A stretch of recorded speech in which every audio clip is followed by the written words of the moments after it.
أعوذ بالله من الشيطان الرجيم. إن في خلق السماوات والأرض واختلاف الليل والنهار لآيات لأولي الألباب الذين يذكرون الله قياما وقعودا وعلى جنوبهم ويتفكرون في خلق السماوات والأرض ربنا ما خلقت هذا باطلا سبحانك فقنا عذاب النار. صدق الله العظيم. بسم الله الرحمن الرحيم. الحمد لله رب العالمين والصلاة والسلام على رسوله الكريم وعلى آله وصحبه أجمعين. رب اشرح لي صدري ويسر لي أمري واحلل عقدة من لساني يفقهوا قولي. اللهم آمين. أما بعد. السلام عليكم ورحمة الله وبركاته. Dear brothers and sisters in Islam, may peace, Allah's mercy and blessings be upon you all. Thank you very much for taking out this precious time to attend today's sharing, and the topic is about Islam and science. Some of you may think, well, it's a cliche topic, right? We talk about religion and science all the time. But it's an important topic because oftentimes when you have an incomplete understanding of religion or science, either one or both sometimes, you may develop improper attitude toward science or religion. We have religious people who are anti-science, and we have scientific people who are anti-religion, and either one of them is problematic and actually does more harm to human civilization than good. And we'll see why that is the case. But I began by this ayah from Surah Ali Imran, where Allah subhanahu wa ta'ala talked about a kind of people. First of all, He mentioned that the creation of the heavens and the earth and the rotation of night and day are ayat, are signs for those of understanding. So He clearly told us that you have to think about the natural world. You have to observe the natural phenomena and think about it. And then He said, Alladhina, those people who remember Allah while standing and sitting and lying on their sides. وَيَتَفَكَّرُونَ فِي خَلْقِ السَّمَاوَاتِ وَالْأَرْضِ. In the Arabic language, that connecting word wa denotes that the two things you're talking about have something in common, like they're related. Or in any language, if you say and, the two things are related. So Allah Azzawajal is telling us that remembering Him and mentioning Him, يَذْكُرُونَ Allah, is connected and related to فِكْر فِي السَّمَاوَاتِ وَالْأَرْضِ, the thinking and contemplation upon the heavens and the earth, the natural phenomena. These two things are related. And He said, what is the relation then? He explained this relation by quoting the words of these people, which is رَبَّنَا مَا خَلَقْتَ هَذَا بَاطِلًا. Our Lord, you have not created all of this purposelessly. This is not in vain. There is a meaning to this. There is a reason why you did this, right? And subhanak, how perfect are you? There are two explanations or two interpretations of the subhanak here. One of them is that you will notice in the Qur'an, whenever some statement which is inappropriate about Allah Azzawajal or far from the truth about Allah Azzawajal, or is totally improper for Allah subhanahu wa ta'ala, subhanallah will be followed. For example, وَقَالُوا اتَّخَذَ اللَّهُ وَلَدًا سُبْحَانَهُ. They say that Allah has taken a son. Subhanallah. How perfect is Allah? So this phrase is to denote that what people have said, or the wrong ideas or the wrong understandings, are far from true. Allah is too perfect for those kind of statements. So they said, you have not created all of this in vain. And are there people in the world who think that the world has no purpose? Yes, there are a lot of people until this day, right? There are people who think it's all by accident. The earth just became habitable to human beings by accident. And all of the laws of nature are just by accident. Everything is just probability and there's no purpose. And we say, Subhanak, how perfect are you, Allah? This kind of statement is far from true and not befitting to be placed upon you. And also the second interpretation of Subhanak is when they look at all of the natural phenomena, they naturally would, praise the one who designed all of this, right? Because I studied science in high school, and when I studied biology, and when I studied physics, I couldn't help but always and frequently saying, Subhanallah, when you learn about how accurately, DNA translates into, the codes of genes, and then the mRNA would carry the what's that called? What's that acid called? Amino acid, right? The amino acid, and then every 3 codes will decide one, and then they will construct a protein, and each protein will then, make up your body parts. How perfectly that is being carried out. You see, subhanAllah, you just realize that there must be a powerful and wise and merciful and beautiful creator behind all of this. And that's the second interpretation of subhanak. So don't think, Muslim parents, don't think that when your children go to school and learn science, they'll become kafir. No. If you give them proper tarbiyah, like a good foundation for what is science, they will learn science and they will keep saying subhanallah. That is what we want. We don't want our children to say astaghfirullah in front of science. We want them to say subhanallah in front of science. Now, eventually their last dua is faqina azab an-nar. So protect us from the fire. What is the relationship here? Now, when they realize that everything in nature is devised so perfectly, they would naturally believe even more strongly that whatever Allah said is true, right? Is absolutely, fundamentally, and undoubtedly true. And then when Allah talks about hellfire in the Qur'an, they believe it's true. It's 100% true. And then they say, faqina azab an-nar, oh Allah, protect us from the fire. So, and there's also a transition from observation to thinking to action, isn't it? They observe the word and they think about it, and they now are able to make dua to Allah and ask for protection. And of course, these people, by extension, they will also act obediently to prevent themselves from being punished by fire. So this is you can say a beginning cue of today's sharing. Now, today's sharing will consist of 3 parts. The first part is a general relationship between religion and science. I'll talk about some myths or some misunderstandings and the reality. And then the second part, we'll talk about some signs, or here S-I-G-N-Is, right? Some ayat in the Qur'an and Sunnah, which are, you can say scientific in one way, but we all understand, Muslims understand that the Qur'an is not a science book. We don't try to, find out about the word from the Qur'an, but Allāh Azzawajal just placed, certain hints in the Qur'an that are slightly scientific or that have relationships with science to give you some idea or to give you some reminders. But we don't treat the Qur'an as a science book, and I will explain more later. And then the third part, I will briefly introduce you to the Islamic Golden Age, a largely forgotten history, especially in Western people's discourse. Now, religion and science, a few common perceptions. The first one is that religion was invented because ancient people couldn't explain for natural phenomena using scientific theories. Like they didn't know why lightning happened, or why thunder happened, or why earthquake happened, or why volcano erupted. They couldn't explain all of this. So they came up with a bunch of supernatural and spiritual explanations for all of this, right? And this is actually true for some religions, for some folk religions, indigenous local religions, in some like ancient African tribes, the shaman, is it called the shamans? The shamans, they will tell their people, oh, it is because you people lied so much and God is angry, and that's why the earth shook to remind you. So these kind of theories, you can see this perception does apply to some religions, some traditions, in some periods of time, in some regions in the world, but it does not apply to all religions. It certainly does not apply to most of the world major religions, right? It doesn't apply to most of the monotheist religions in the world. And it certainly does not apply to Islam, because the argument, so if this is the case, let's make a logical argument.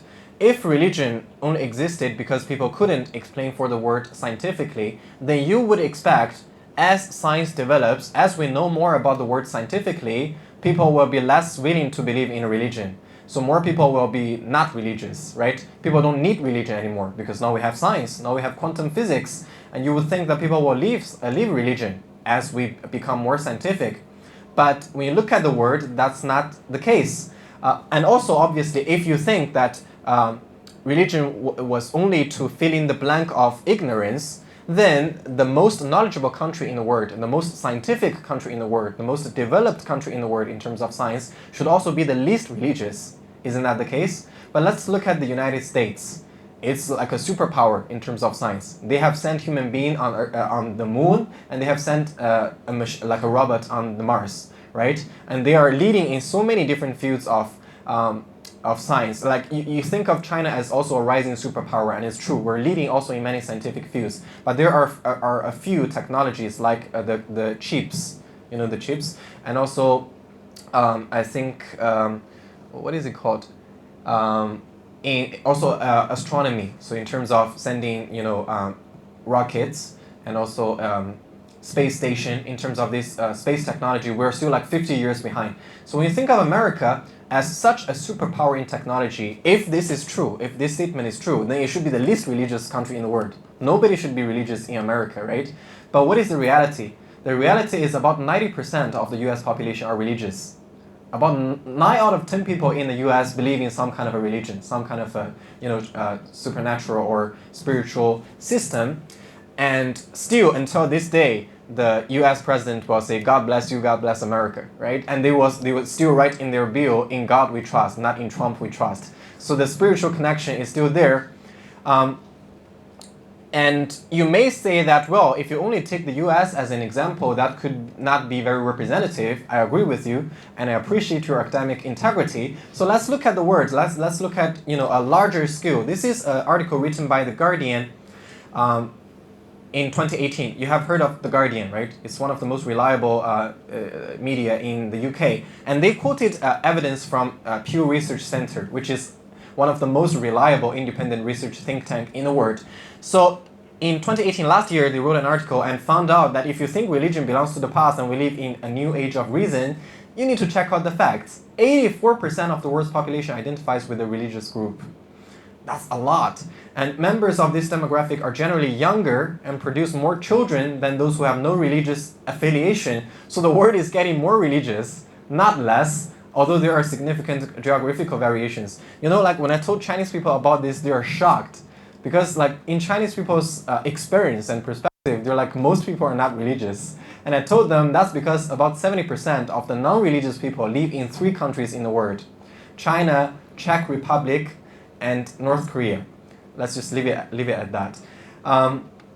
So yeah, the world is becoming more religious, and it's certainly true for Islam. Islam is the fastest growing religion in the world. The population growth is more than twice the overall population growth in the world, which means every time a baby is born, 2 Muslim babies are born. That's almost what it is like. And also, in America, 23% say that they converted to Islam. So it's not like a lot of people say that Muslims inherited religion from their parents, or like Muslim children have no choice but to be Muslims. That's certainly not true. More than 1/5 of American Muslims converted to Islam. They accepted Islam. They decided to become Muslims for themselves. And 91% of those converts are born in the United States. They are born in the land of the free. They are born in one of the most materialistic and one of the most liberalistic societies in the world. And they choose to apply all of these, regulations on themselves. They choose to stay away from certain drinks and certain lifestyle. They choose to restrict themselves in a way. Obviously, they find benefit in that, and we'll see what's the benefit of that. So clearly, from these examples, we see that the first one is a fallacy, right? It's a misconception. It's not true that religion was invented because people couldn't explain, and it was only because of ignorance. Apparently now there are a lot of professors, IT people, or researchers, very intelligent people that are religious, right? So the first one has been, I think, explained. The second perception or misperception is that religion is the opiate of the masses. Who said this? Who used this phrase? Nobody knows? No. Who said religion is the opiate of the... Do you know what is opium? It's like drug, right? Karl Marx said this. Karl Marx wrote that religion is the opiate of the masses because in his mind, and that's because of his specific social environment and his upbringing, what he saw was that the upper class of the society used this religion as a tool to keep the working class and the lower class, the proletarians, in their social class without even desiring a change, right? So in his mind, religion is like this lock this prison that imprisons your mind and prevents you from trying to go upward. Religion is this thing that fools you into accepting your oppression, accepting your slavery, accepting, the destiny, the so-called destiny that the powerful people have, enforced on you or imposed on you.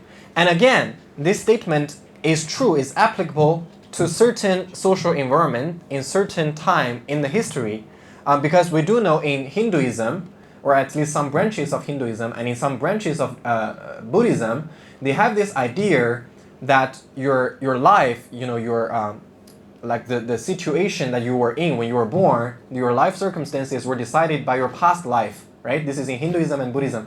So if you are suffering, if you are a slave, for example, if you are a worker or a laborer, that's because you did a lot of bad stuff in the past life. And what do you do about it? You just be patient and bear all the sufferings and don't complain. And in Hinduism, there's, in the most extreme case, there's still the caste system, in which people say that if you're born into a certain family with a certain name or a caste, then you are born to be less honorable than another class or name, right? You're born to be serving that class even. You're born to be worse and less valuable and worthy as a human being than the other class. And what do you do about it? Don't complain, because it's your destiny. You did this your last life, so you just bear with it and be patient and do a lot of good work in this life, and the next life you'll be better, right? The next life you'll be the master. So what Marx said was not entirely false. It is true that applies to this kind of ideas in this kind of societies. And it's pretty bad when people use religion this way, or when problematic religions propagate this kind of idea. But again, it doesn't apply to all religions, and certainly it does not apply to Islam. Because first of all, Islam is perhaps one of the earliest religions to establish the equality of mankind.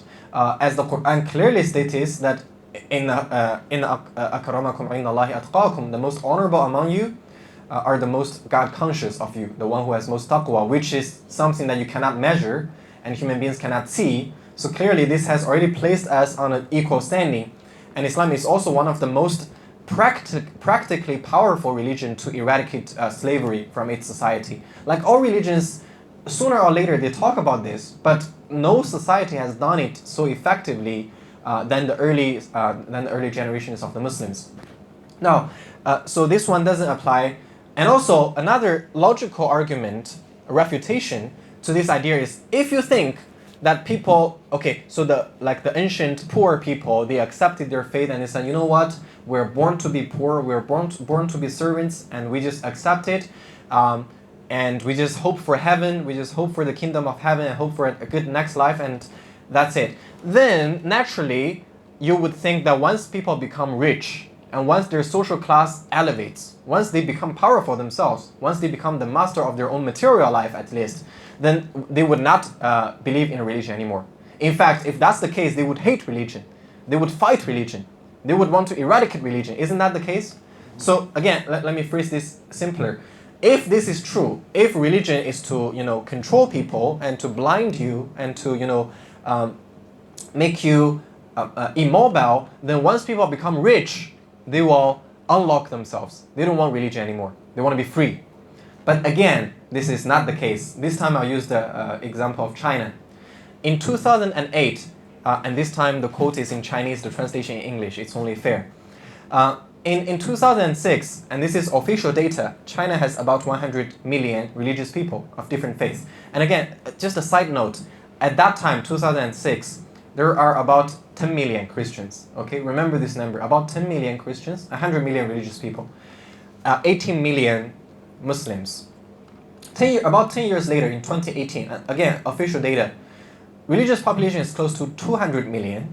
So first of all, that's a 100 million increase in about 10 years. That's faster than the population growth in China, right? So, and also I forgot to mention, in this part, the author said in the past century, which happened to be the century of the economic boom of China, economy was developing so fast that everyone was calling it a miracle in China.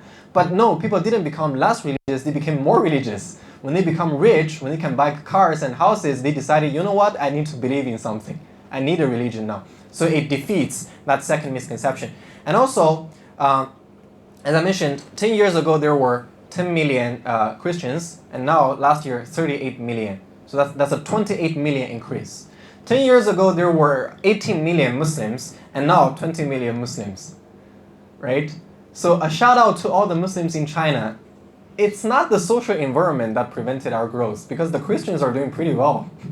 There's still plenty of room that we can work with. We still have to do more to deliver our message, at least. That's our responsibility. Although I don't know why I'm saying that in English. Anyway, so that defeats the second point. And actually, you would ask, why is that the case? When people's economy become better, why do they become more religious, or they tend to accept a religion? There's a so-called Maslow's hierarchy of needs. It's a very popular theory in psychology.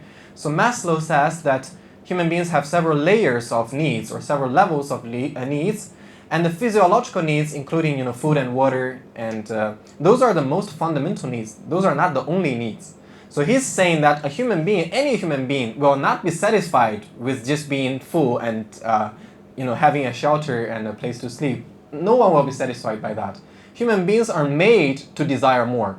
And then there's safety needs, and then there's love and belonging, and then there's self-esteem. And on the highest part, he wrote self-actualization, right?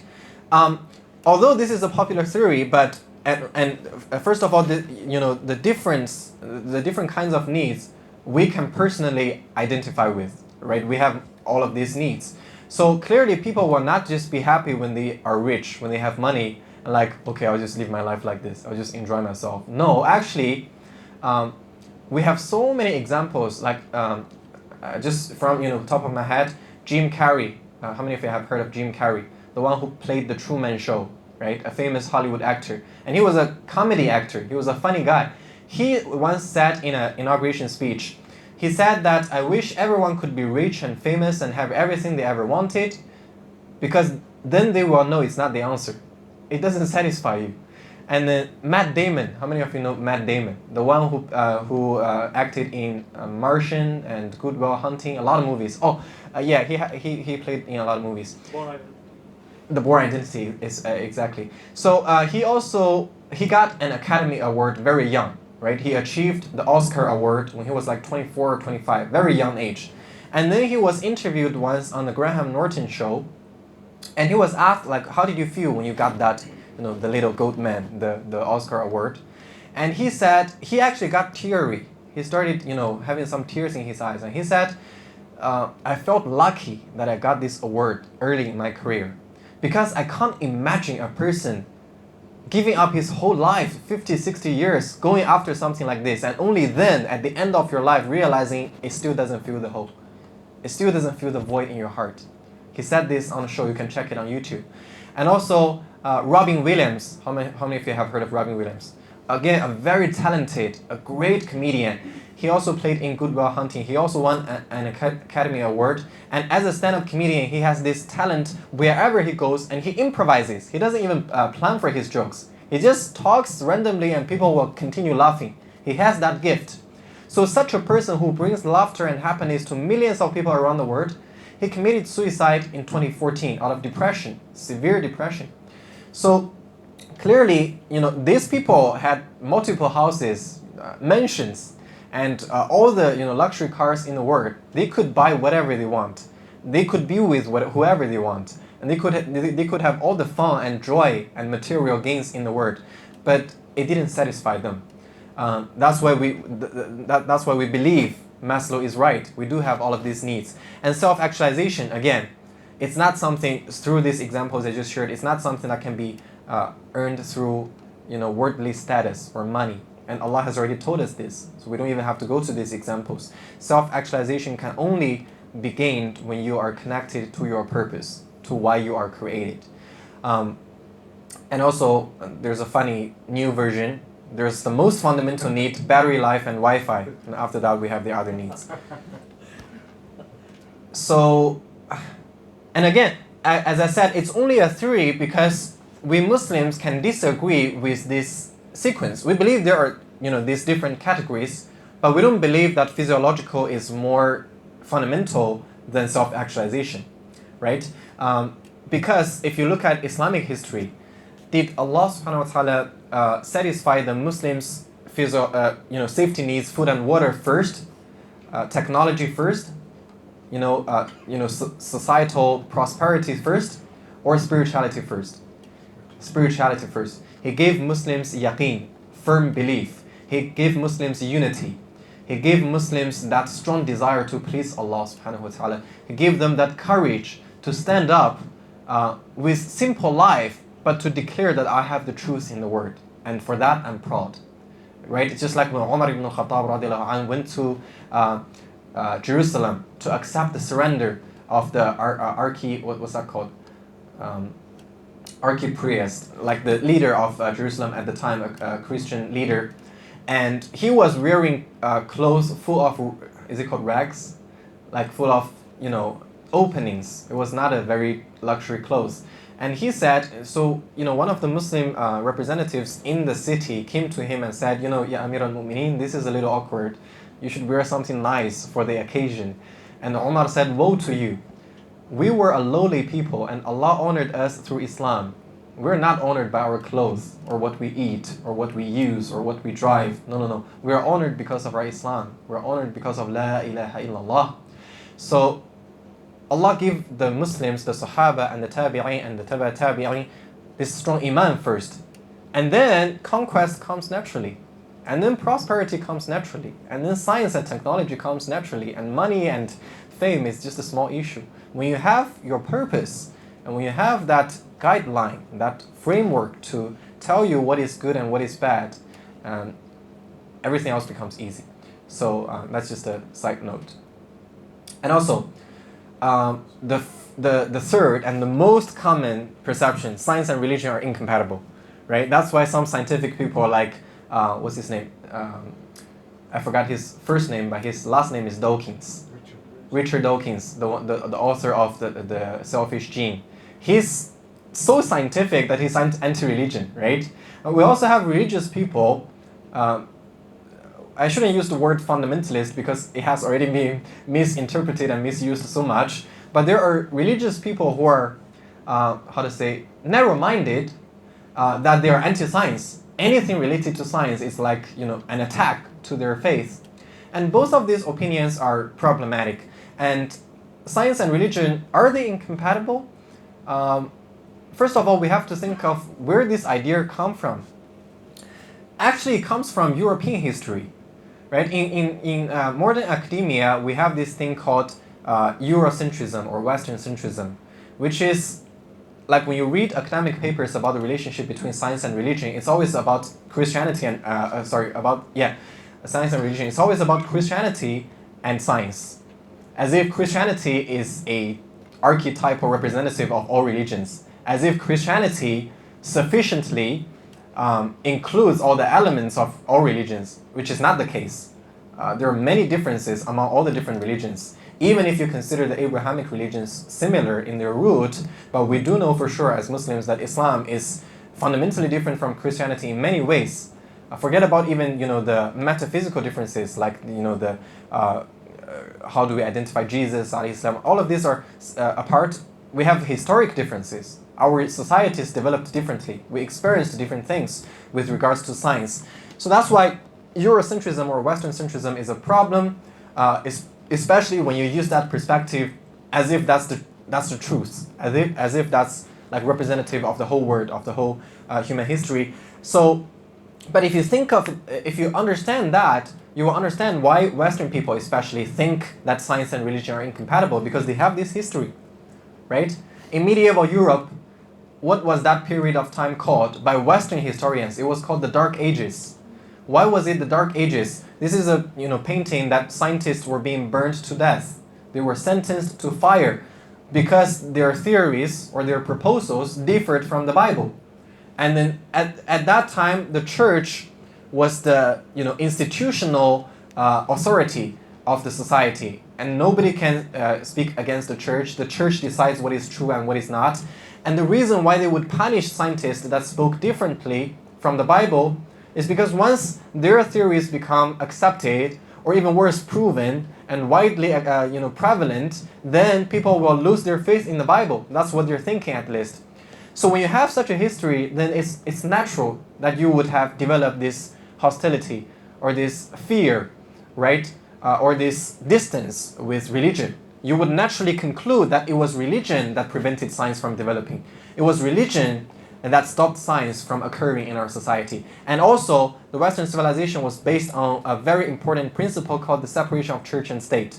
So the Western people, especially the liberals, they would think that it was only when we separated from the church that we started having rational thinking, that we started having, wisdom and true freedom of thought, and all of these, technologies and revolutions and good things in general came after we got rid of religion. That's the Western historic mindset, and it was based in reality. It was based in this reality.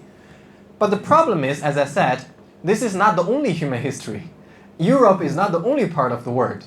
There's a vast majority of the world who didn't experience this. As a matter of fact, their neighbor, their neighboring civilization, the Muslim civilization, at the same time, the same historic period from the 8th century to the 12th century, or even beyond that, a few hundred years, by Western historians, is called the Golden Age. And the Golden Age is so unknown to not only Western people, to even many Muslims. We haven't even heard about the Golden Age. And wait, there's a video here. How come it's gone? Let me find it. I want to play a video. Oh my god, it's here. Yeah. Let's see. Wait.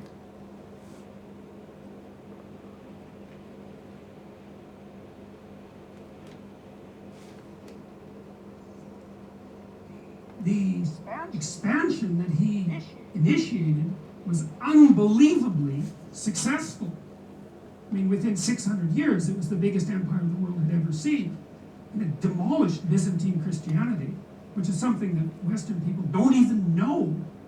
I've read thinkers who said that the West was so traumatized, culturally, let's say, by the demolition of Byzantine Christianity, that we can't even study it now. And so, I don't know if that's true, but I don't know that it's not true either. So this person is called Jordan Peterson. He's a professor of psychology in University of Toronto, and he's very open-minded. He's a Christian, but when he was asked a question about Christianity, about Islam, he said, I just don't know enough about it to comment. Because the West, collectively, as a civilization, we know so little about Islam. Purposely, like he said, we were traumatized, basically, by that history. We are so, afraid of the fact that the Byzantine Christianity was so completely defeated by Islam, not only in terms of military power, but also in terms of intellect, in terms of civilization. So they don't even talk about it, right? And there are many other reasons for the hidden, image of this golden age. There are political reasons as well. But we shouldn't hide from this past. We should know our history. We should, extract wisdom from our history. Now, you would also ask, why is there a difference in the civilizations then? Like, why does the Christian civilization and the church prevent science from developing, while the Muslim civilization, which you can also argue is a civilization that combines church and state, right? Our religious authority and political authority were one during this time. There was the Khalifa. How come in the Muslim civilization we didn't burn scientists and we didn't kill all the new thinkers? We just allowed everything to happen naturally. Part of the reason, one of the most important reasons, is that, as I said, many statements in the Bible clearly contradict scientific discoveries. And this is not a flaw of God, this is a flaw of human beings, because we as Muslims know that the Bible has been influenced by human beings so much, you can't know which word is from God and which word is from a person, right? It's not a pure revelation anymore. So human beings made many mistakes, and then it was exposed during this time. I'll just give you a few examples. In the book of Matthew, chapter 4, verse number 8, again the devil took him, Isa alayhi salam, to a very high mountain and showed him all the kingdoms of the world and their splendor. Let me ask you, in terms of geography, what does this imply? Exactly. If you can see all the kingdoms of the world on a high mountain, that means the world is flat. There's an edge, you can see the edge of it. So that's clearly untrue. That's clearly contradictory to science. What does the Quran say instead? خَلَقَ السَّمَاوَاتِ وَالْأَرْضَ بِالْحَقِّ. Allah says He created the heavens and the earth with truth. يُكَوِّرُ اللَّيْلَ عَلَى النَّهَارِ وَيُكَوِّرُ النَّهَارَ عَلَى اللَّيْلِ. The word يُكَوِّرُ, kawwara in Arabic language means to cover something that has a curved surface. Right? So when the Arabs, they put on their turban, that the verb they use is kawwara because it's a curved surface. The same root, kura, means a sphere, means a ball. Kuratu salla, basketball. Kuratul qadam, football. So clearly Allah is saying that He covers a day with night in a curved surface, and He covers night with day again with a curved surface. There's only one way you can do that. The earth is round. The earth is a sphere. It has curvature.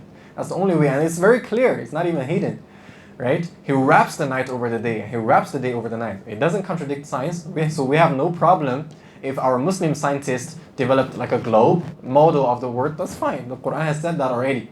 Another example in the book of, how do you pronounce this? Psalm.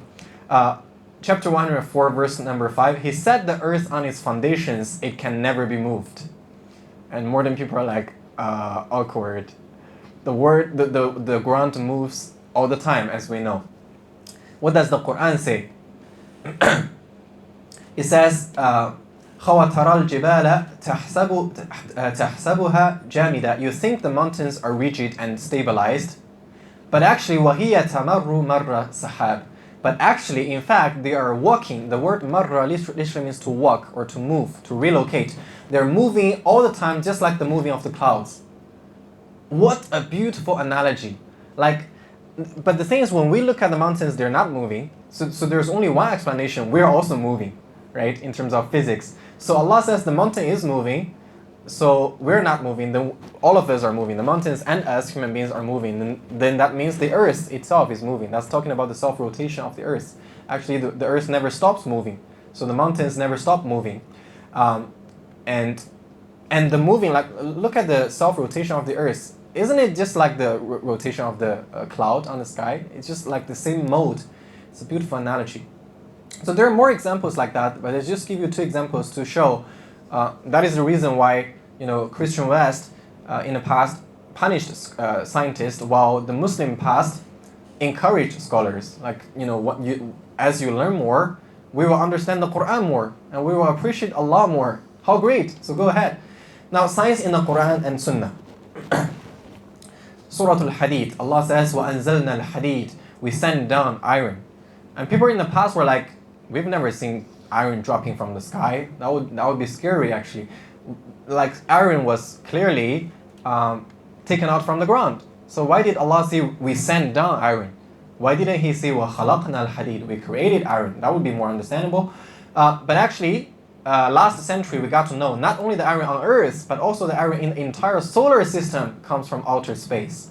So it literally drops from the sky to the Earth. Because the temperature of the sun as a star is not enough, is not sufficient to create iron as a chemical element. It can only be created in a bigger star with higher temperature from outer space. And then eventually the star explodes in a phenomenon called nova or supernova. And then the explosions will basically shoot out all the iron elements. And some of them actually drop to the sky, drop to the earth from the sky. So it's a very accurate description. Embryology. Allāh Azzawajal in several places in the Quran described the development of human embryo in much detail, right, in very accurate words. And then this is Dr. Keith Moore. He is a leading expert in the field of embryology and anatomy in the University of Toronto. He was actually, his book on embryology and embryo development is used as a textbook in North America for decades. So let's see what he says. Intensive studies of the Qur'an and Hadith in the last 4 years have revealed a system for classifying human embryos that is amazing since it was recorded in the 7th century AD. Although Aristotle, the founder of the science of embryology, realized that chick embryo was developed in stages from his studies of hen's eggs in the 4th century BC. He did not give any details about these stages. As far as it is known from the history of embryology, little was known about the staging and classification of human embryos until the 20th century. For this reason, the descriptions of the human embryo in the Qur'an cannot be based on scientific knowledge in the 7th century. The only reasonable conclusion is that these descriptions were revealed to Muhammad from God. He could not have known such details because he was an illiterate man with absolutely no scientific training. So clearly, he said the only reasonable explanation, and he's a scientist, he's very reasonable, is that these words are from God. And a journalist actually asked him later on, does that mean you actually accept that the Quran is a revelation? He said, I find no difficulty in accepting this. This is a true scientist, right? True scientists believe evidence. Okay. And 3 darknesses. Allah said in the Quran that we created you fi dhulumatin thalath. We created you in 3 darknesses. And the embryo development, like at first, it was just one big cell, right? And then it becomes 2, and then it becomes 4, and then 8, and 6, 16, and different stages of that fetus, that embryo. And it only develops layers at this one occasion. And at this occasion, there are 3 layers. The endoderm layer, the mesoderm layer, and the ectoderm layer. They're called germ layers. And each layer eventually differentiates, that's called self-differentiation, differentiates into different parts of the body. And then after that, like after the infant is formed, there are no layers anymore, except for the of the mother, right? So Allah said, we created you in 3 darknesses, and this is the only part of the embryo development which we find layers and 3 layers as it is, not 4, not 2. Allah could have said 3,000 darknesses, but just 3, and just exactly the same as we find in science. So that's pretty cool stuff. And also hadith. Abu Dharr radiallahu anhu narrated that the Messenger of Allah sallallahu alaihi wasallam said, when you become angry while standing, then sit down. If you're still angry, then lie down. Right? Simple advice, but this is a psychology book. I took a picture of it. In 2009, Harmo Jones and Peterson, psychologists, they wrote in their research paper that it is easier to feel angry while standing and therefore in a position to attack than while lying in a more helpless position. Like they earn millions of money publishing this paper in a scientific journal, and I'm like, duh, it's just one hadith in Abu Dawood. Just come on, man. So yeah, there's more in the hadith, but because of limitation of time, I'll just pass. The Islamic Golden Age, the real beginning of modern science. I already mentioned a part of this actually. When did modern science begin? Any guess? Like there's a historic moment, there was a thing, a historic event that happened that marked the beginning of modern science. Nobody knows?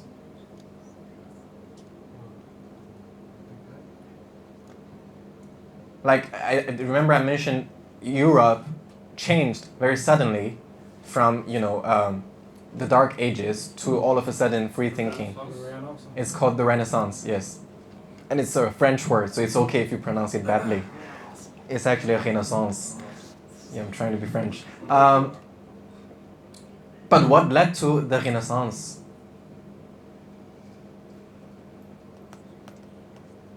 Interesting, right? Because clearly, actually, I'll give you a hint. Renaissance is based on the Renaissance. Renaissance literally means revival, right?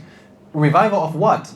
Of ancient Greek literature that was there already, that already existed in Europe like a long time ago. So what gave it life again? What brought it back to life? Why was it revived all of a sudden? Why do people start reading the ancient Greek literature again? Because the Muslims translated it into Latin and gave it to Europe again. So this is written by Robert Brivotte, a French anthropologist. In The Making of Humanity, he said, it was under the influence of the Arabs and Moorish. The Moorish was the old word for Muslim, Muslim revival of culture, not in the 15th century that a real renaissance took place. Spain, not Italy, was the cradle of the rebirth of Europe. After steadily sinking lower and lower into barbarism, it had reached the darkest depths of ignorance and degradation when cities of the Saracenic, again, Saracenic is another word used to talk about Muslims. The Saracenic word, the Muslim word, Baghdad, Cairo, Cordoba, and Toledo were growing centers of civilization and intellectual activity. It was there that a new life arose, which was to grow into a new phase of human evolution. From the time when the influence of their culture made itself felt, began the stirring of new life. So it is said that, like a French anthropologist can say this, while many Muslim children, right, who finished high school do not know about the reason for Renaissance. And we have this duty to let our children know. We have to be proud of this past. And scholars say that science found such favor in medieval Islam for several reasons. Part of the allure was mystical. It was another way to experience the unity of creation. That was the central message of Islam. And all of these are from academic papers. This one is it's a funny last name, Overby. But what does it mean? Let me give you an example. You know, there's I don't really know the English name of it because I studied physics in Chinese. But you know there's an attraction between planets, right? There's a force between planets. They attract each other. And the force is calculated, they're proportional to the masses and inversely proportional to the distance, to the square of the distance. Yeah, some of you nodding, alhamdulillah. One person has studied physics in this room. Alhamdulillah, the ummah has hope. So basically, you calculate the attraction between planets by, they are proportional to the masses and inversely proportional to the square of the distance. Just remember this, it's okay. And then, this is the most macroscopic vision human beings can have. The universe, the outer universe, is the biggest place we can think of, right? Let's now go to the most microscopic version of existence, which is inside an atom.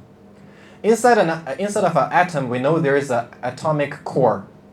And then outside the atomic core, there are electrons rotating at high speed around the core. First of all, just this structure is very similar to the planets already. Right? In the universe, planets revolve around the star. And that's the largest space we can think of. And in the smallest space, again, electrons revolve around the core. Like the structure is similar. This is, as mentioned, the unity of creation. And then, guess what? There's an attraction between the electron and the atomic core. And how is it calculated? Surprise, it is proportional to the masses and inversely proportional to the square of distance. Subhanallah. So like the rule governing these two, the largest force we can think of and the smallest force we can think of in terms of the position, not in terms of the magnitude, are the same rule, right? The same formula, the same calculation method. That's crazy if you think about it. That shows you clearly that this is no accident. This is like a very wise being designed this. And so that one day, once your scientific discovery becomes mature enough, you will say subhanallah, right? So that's just an example of unity of creation. There are many other examples of this. And look, the Qur'an says, وَخَلَقْنَاكُمْ أَزْوَاجًا, we created you in pairs. Or subhanallah خَلَقَ الْأَزْوَاجَ كُلَّهَا, he said, I created everything in pairs.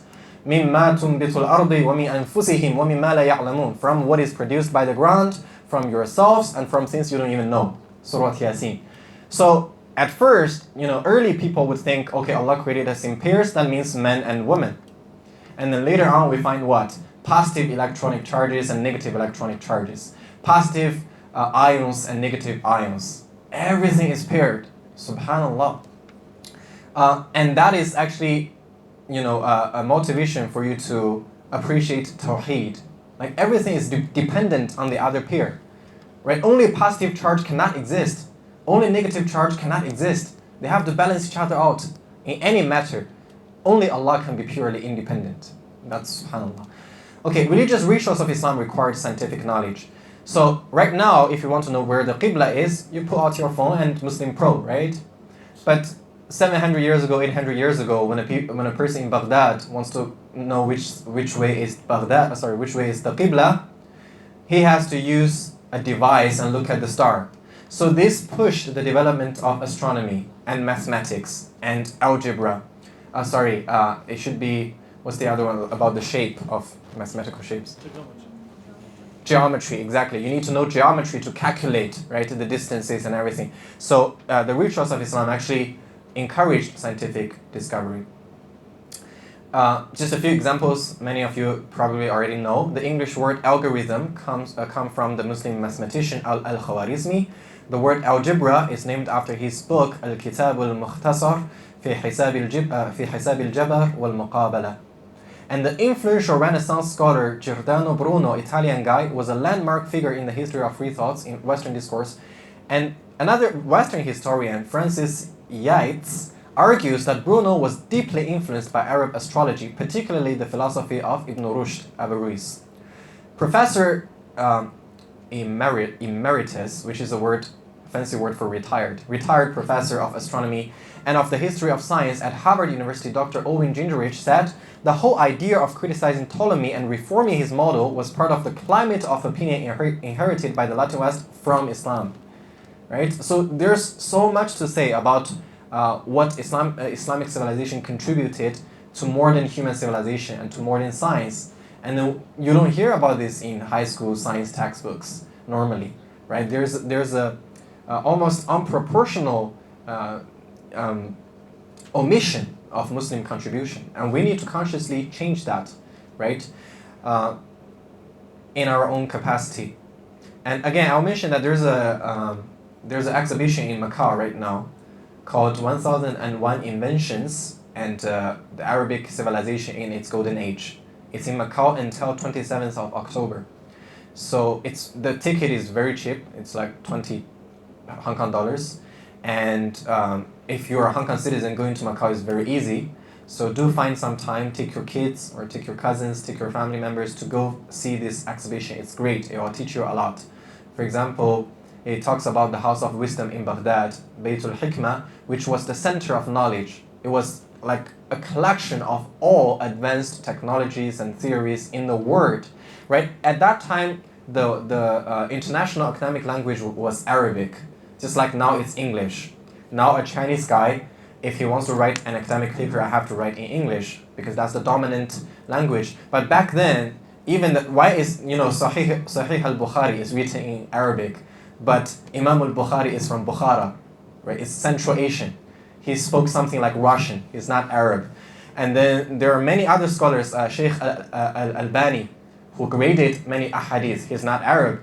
And there are many other scholars, even secular scientists, so-called secular scientists. They all wrote in Arabic. Many Western students actually went to Morocco, for example, Al-Maghrib, and what is now Afghanistan, Baghdad, to study all kinds of sciences, not only religious sciences, but also astronomy, mathematics, biology, medicine, and everything. In Baghdad, I don't know if you can see this, but it is written here that, and this is from the exhibition, so I'm just luring you to go to the exhibition. It says Al-Ma'mun, which is a Khalifa in Baghdad about 1200 years ago. He is said to have encouraged translators and scholars by giving handsome rewards. Hunay ibn Ishaq, for example, was rewarded the weight in gold for each book he translated. So you translate a book and he will give you as much gold as the book weighs. SubhanAllah, that's how much the leaders of the Muslim world back then valued knowledge, right? You don't have to worry about your livelihood basically if you're pursuing knowledge. What about the Muslim world nowadays? When you say you're a talib al-ilm, they assume you're very poor. Because that's how we treat talab al-ilm nowadays. Right? We don't give them financial support anymore. We don't like to think of scholars as the honorable members of society anymore. We like to think of the businessmen and the engineers and the doctors and lawyers of the honorable members. And no doubt they are honorable and they're doing great things for the society. But once a nation or a community downplays knowledge and devalues knowledge, and this nation will be downgraded as well. So look, it says the production of books was made, from rulers to ordinary people, the love and passion for books was shared. Can we say that about ourselves now? Can we say like it's a Muslim trait that we all like reading books? I wouldn't think that would be, that's not true, right? We don't find the passion to read books anymore. We don't find the patience to read books anymore. Even if we are passionate about knowledge, we prefer a YouTube video. We prefer a podcast, right? We prefer watching a Facebook Live. Reading a book becomes like such a unbearably painful and burdensome thing. But reading is still the primary way of learning. I keep telling my students, no matter how much the world changes, no matter how much the world tries to tell you that it's the new age of technology and media, you have to read. It's just that important. So again, let's pick up the habit of reading, and that's why the Muslims became so prosperous. They valued knowledge, they valued reading, and we all know that the first university in terms of issuing degree and separating different subjects in majors was Jamiatul Qarawiyyin, which is in Morocco, Fas, and I went there last year, and I can still sense that atmosphere of learning in that old city. I saw some old gentlemen selling fruits on the street, fruit sellers, and they were reading books on the side. SubhanAllah. And they were very calm, like they were not disturbed by the noises of the market. They were just reading, absorbed in their books. So we should pick up that. I'm coming to an end. So we defeated, or like we explained, the three misperceptions about the relationship between religion and science. And now let's come to the reality. What actually should be the relationship between religion and science? Firstly, are Muslims against science? Certainly not, right? We thrived in science. We were the ones who pushed the development of science. We were the first ones to actually, we were the beginners, initiators of modern science. So we're not against science. We embrace science and we welcome science. But we acknowledge that science cannot single-handedly solve all your problems. Science cannot by itself make you a whole person. Science cannot by itself give you a meaningful life. That's because, first of all, science does not provide purpose, nor can it. It cannot provide a purpose. And human beings are purpose-driven creatures. Nobody does anything without a purpose. Whatever you do, there's a purpose. There's a hidden reason, even if you're not conscious. But there's a purpose behind. But science is just an explanation of what it is. It's an explanation of processes and mechanisms. Like, this is how it happened, and that's it. What's the purpose? What's the purpose of the self-rotation of the Earth and the rotation of the Earth around the Sun? It doesn't say. It just says this is how the Earth rotates, and this is how long it takes for the Earth to rotate. But what's the purpose of it? It doesn't say. Religion says purpose. Religion says, هُوَ الَّذِي خَلَقَ لَكُم مَا فِي الْأَرْضِ جَمِيعًا. It is He who created everything on earth for you. Right? Religion talks about purpose. Allah subhanahu wa ta'ala mentions, لِيَبَلُوَكُمْ أَيُّكُمْ أَحْسَنُ عَمَلًا. Everything on earth is to test which one of you is better in action. إِنَّا جَعَلْنَا مَا عَلَى الْأَرْضِ زِينَةً لَهَا لِنَبَلُوَهُمْ أَيُّهُمْ أَحْسَنُ عَمَلًا. We created everything on earth as a decoration so that we can test them which one of them is best in action. There's a purpose now. Right? Everything's existence, there's a purpose now. Science cannot provide a purpose. And secondly, science does not provide a moral framework. Like, it tells you how things work, but it doesn't guide your decisions, especially decisions about what is right and wrong, what is good or bad. It doesn't say that, right? That is why scientifically everyone knows smoking is bad, and it's scientifically proven that alcohol is bad for your health, but we still have so many people drinking and smoking in the world. Because scientific conclusions is not a moral guidance. It's just what it is. And it doesn't really influence the way you act. So Jordan Peterson says that religion does something that science doesn't do at all, which is to tell you how to act, how to live your life, how to make your decisions, what to do and what not to do. And that's an important part of life, right? And science and religion are compatible. In what way? Let me first quote a very interesting paragraph. Just give me 3 more minutes and I'll finish. This is, I think he's a Nobel Prize winning, or at least a very, very acknowledged scholar in the field of, what's that called? In study of molecular sciences, basically. In my quest for my secret of life, like what is life? I started my research in histology. Unsatisfied by the information that cellular morphology could give me about life, I turned to physiology. So about physiology, how your body functions. Finding physiology too complex, I took up pharmacology, which is now about substances, matters, chemicals. And he's going top down. He's going down.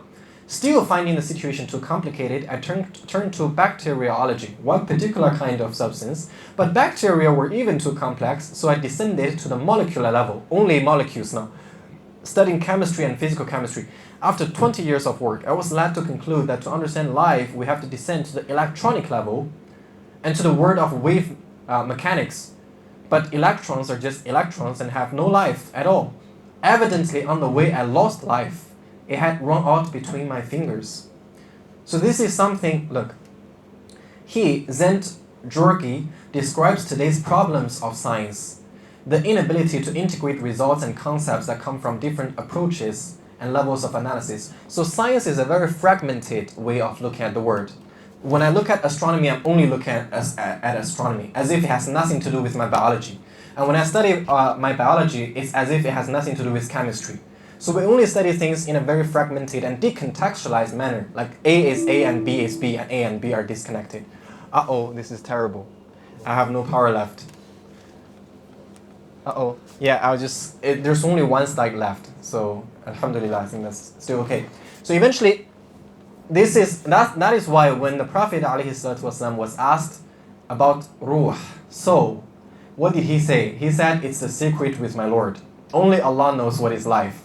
So scientifically, they can't even decide what is life. Where is life? They can't find life, right? Because your organ is living. Your organ has life.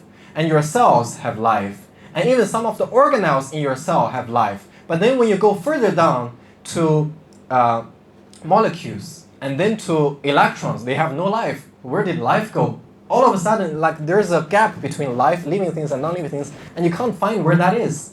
So this is something amazing, I think he said, which shows that ruh is truly something that Allah blew into us. That's just how it is.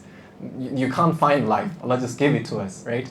And the last slide, which there's no battery left, is, have you heard of Nietzsche, the German philosopher? He famously said, God is dead.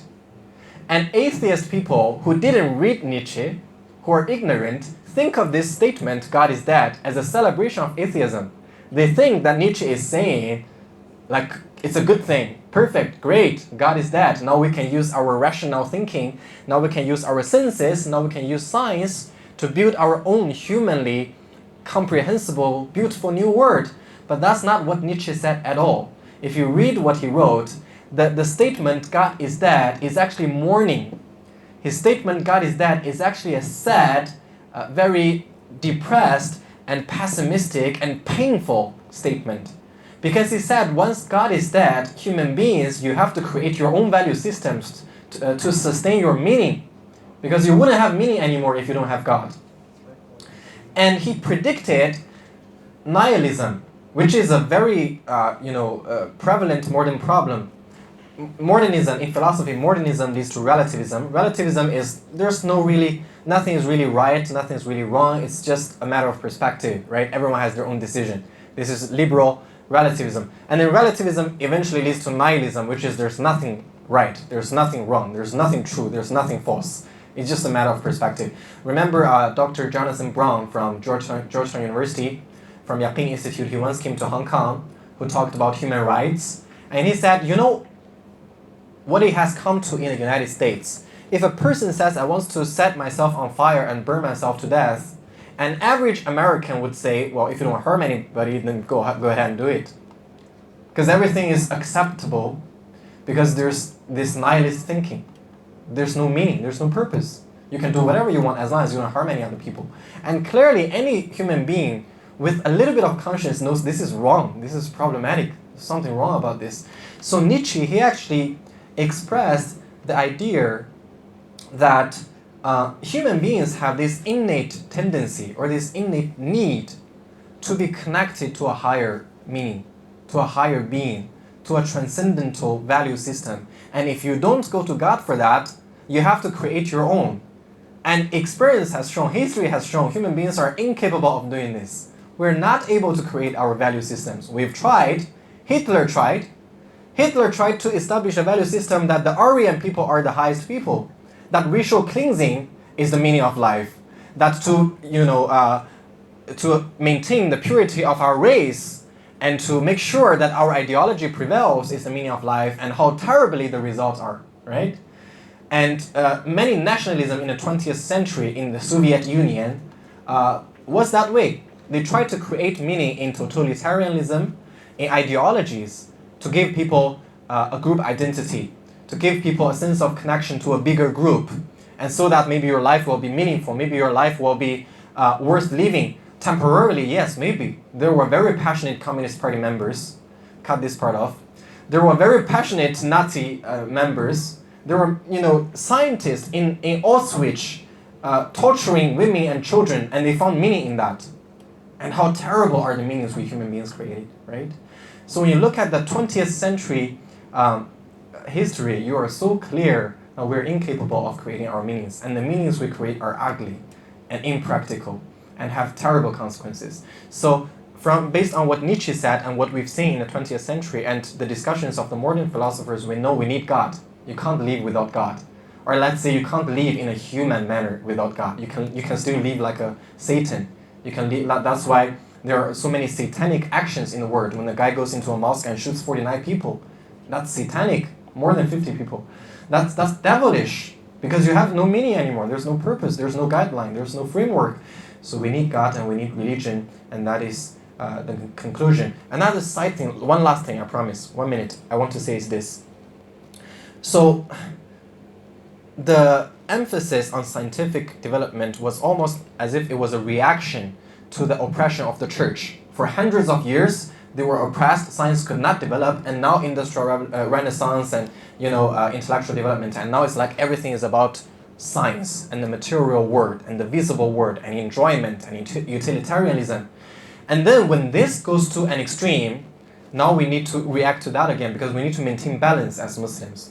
So we as Muslims should be the first one to encourage our children to study social sciences, to study anthropology, to study philosophy and religion and sociology. And we should be the last ones to tell our children that you should only be an engineer, or you should only be a lawyer or a doctor, right? We shouldn't, because nowadays you can see most of the problems in the world are not material problems. We're not lacking buildings, actually. You do know how many empty houses there are in China? Empty flats, nobody living there. But they keep building new flats to boom the economy and whatever. So the most of the problems in the world, like the Syrian war, what's happening in Yemen, what's happening in Sudan, what's happening in Palestine, you think those are material problems?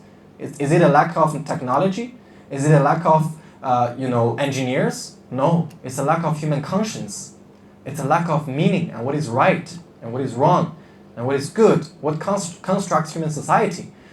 So we should actually, if we want to fix the problems in the world, we do need to know about the things that I shared earlier, and we need our children to know as well. So take myself as an example. I did my bachelor in engineering in the University of Hong Kong, which by the way ranks number 6 in the world, and I interned at AECOM. I can have a profitable job if I become an engineer, but I'm now doing a Master of Education, and I'm very interested in sociology. And a lot of people still say to me every day, oh, what kind of job can you get with a Master of Education? You're going to be a teacher?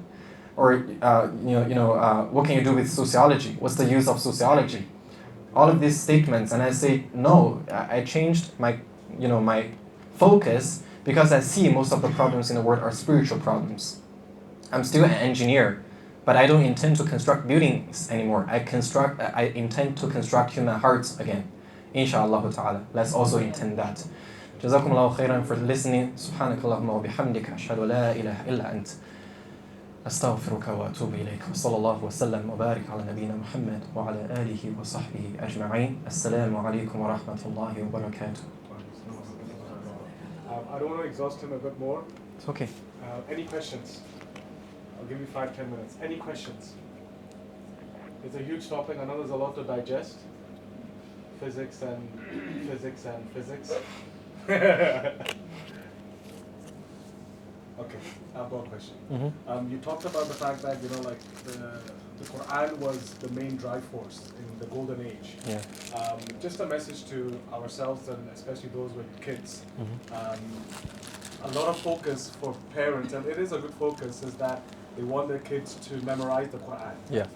But should that be the focus right now with what's going around, or should the focus be to understand the Qur'an and to apply it like our predecessors did. Okay.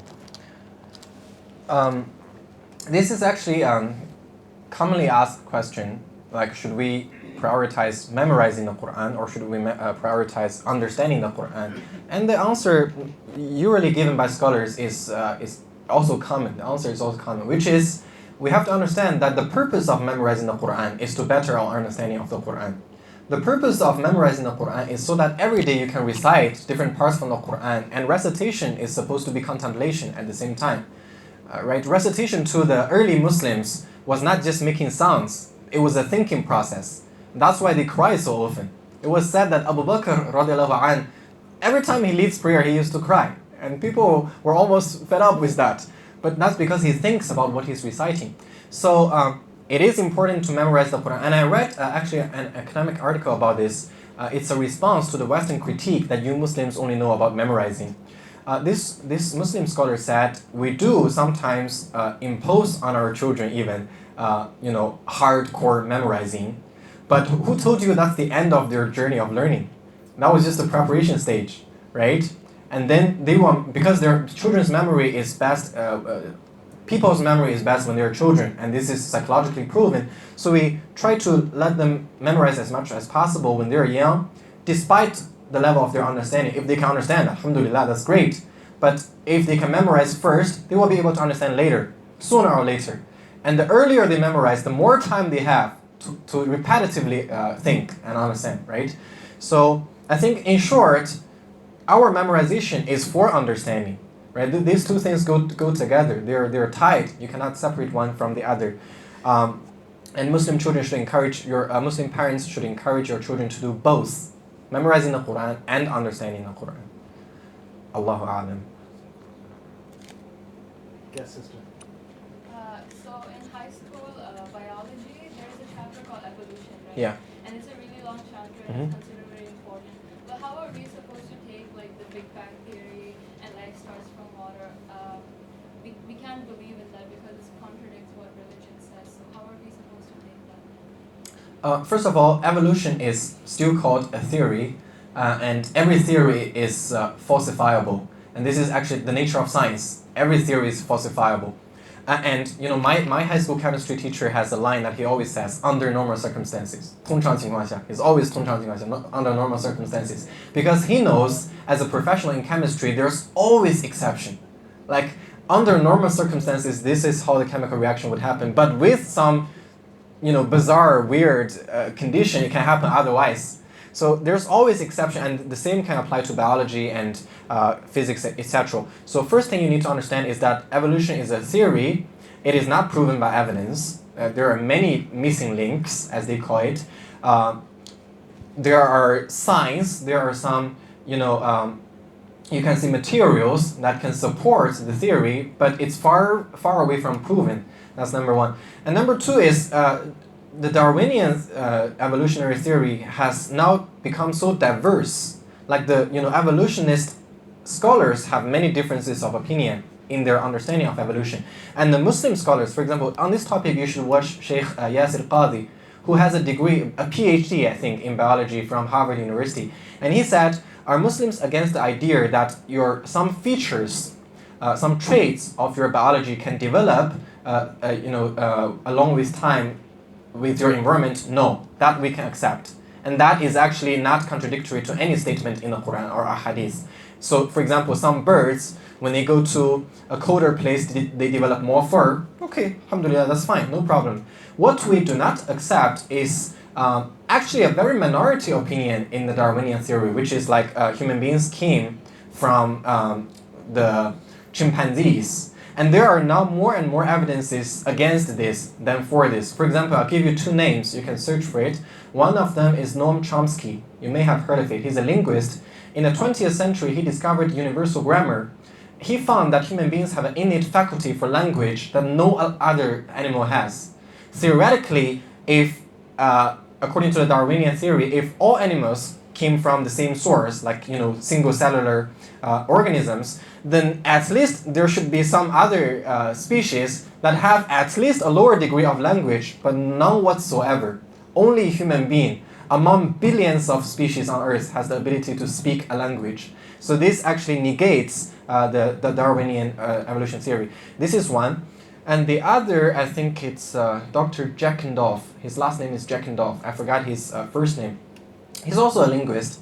And so moving on with Noam Chomsky's theory, he further argued that there is no evidence whatsoever for the evolution of language. Language has never evolved. The earliest traces of human language has already possessed and manifested the full variety of expressivity. So language is not like from very simple to harsh. It's contrary to what you see in cartoon. Like chimpanzees will be like and then develop into language. No, it's not like that. The earliest human beings already communicate with full expressivity, and these evidences actually are against evolution. So we as Muslims, we accept that features can evolve, features can change slightly according to environment, but we do believe that human beings were created by Allah subhanahu wa ta'ala as a unique species. So within species, change can happen, but we don't believe that all species came from one single creation. No, we believe Allah created different creations. And of course, the similarities that you find among these creations, which the evolutionary theists use as evidence for evolution, but there are similarities. We use these similarities as, one of the slides, as a manifestation of the, what's that called, unity of creation. It's on the contrary, it shows that all of these are designed by the same designer and created by the same creator. I hope that answers your question. Allahu A'lam. Yeah? Yes? So is Adam alayhi salam the first creation of God? No, he's not. Actually, according to the Qur'an, when it comes to religious knowledge, our scholars have said that we can also refer to the so-called ahadith Isra'ilat as long as they do not contradict what's in the Qur'an and the Sunnah. So some narrations or bits and parts of knowledge from the Bani Israel, from the Judeo-Christian tradition, if they do not contradict the Qur'an and the Sunnah, and if they can be authenticated, the scholars sometimes they also refer to them. But also, of course, priority gives to the Qur'an and the Sunnah. In the Qur'an, Allāh Azzawajal actually, I'm not sure the exact wording, but the meaning is conveyed that human beings were created last. Human beings were last created. Allah first created, actually according to Al-Bidayah wa Nihaya, beginning and end, written by Ibn Kathir, the first thing created was the arsh of Allah subhanahu wa ta'ala, or actually before that water, because arsh is upon the water. And then Allah created qalam, pen, and the uktub, you write. So if there's something to be written on, already so many things before human beings. And He created all the things in nature, and human beings are created last. That's why when Adam, and of course Jannah was there already, right? So yeah, Adam was not the first to be created. Yeah. Last question. So there is a scientific proven is that there is a creation like Exodus and all that. Were they human? Or Like what? Exodus. There's a What's that? The human was basically, according to the evolution theory again, it's like they were maturing into different kind of Uh-huh. In the beginning, they were called like an exodus. They're like a kind of an animals, Okay. So even when you see there's a movie on evolution by BBC, Mm-hmm. it talks about millions of years ago. Yeah. The world was created. That time even there are different dinosaurs, such things Mhm. were existing. And the first human who came, they were like killing each other, and they were different kind of people. Mm-hmm. And this Adam was one among them, or those were human or not human, something which is not so clear actually. So is it like during the Prophet Noah time, there were about some 8-9 billions of people, and all of them kind of gone, and then this now what exists is all started from the Prophet Noah time. Right. So I understand your question. Actually, according to the evolutionary theory, they say that there are like different kinds of ancestors, different kinds of ancestries to human being, right? So for example, the Chinese people's ancestor is a different kind of chimpanzee than African people's ancestor. This idea, even according to this idea, it's not contradictory to the Qur'an, because the Qur'an mentions many nations that have been totally destroyed. And in the early generations of human beings, you can imagine the number of human beings were very little. So when Allah subhanahu wa ta'ala destroys a nation, like there's no human being left, and they have to regrow again, re-establish their civilization again. For example, when Nuh alayhi salam called a selection of people on the ark, everyone else was killed. There was no one else on earth left. So you can say that after every one of these cycles, and this happened not once, but many times, Allah said Thamud was destroyed, right? Ad was destroyed. And there were many other nations. So in a way, you can understand it this way, that every time a nation is wiped out from the earth, a different kind of human beings, but still created by Allah, slightly different in their feature, maybe, start to rehabiting the earth, and they start their civilization. They leave different traces, different cultures. They may look differently, slightly, and they may live in different kinds of caves. Because we do know that Allah also mentioned that, I think it's Thamud, they live in caves, right? They carve into the mountains. So you can say different nations, we call them different ummah, or the evolutionary scientists would call them different lines. Homo sapien. Yeah, yeah. So we can understand them as different ummah, different nations at different time, and this could be very far off from each other, right? Because we know that Nuh alayhi salam lived for at least 1,000 years, so the ancient people lived longer, and so it perfectly matches what the evolutionary people observed, but their interpretation is just different. Our interpretation is different, but there is no contradiction. Yeah, Allahu A'lam. Allah is the one, the one, the one.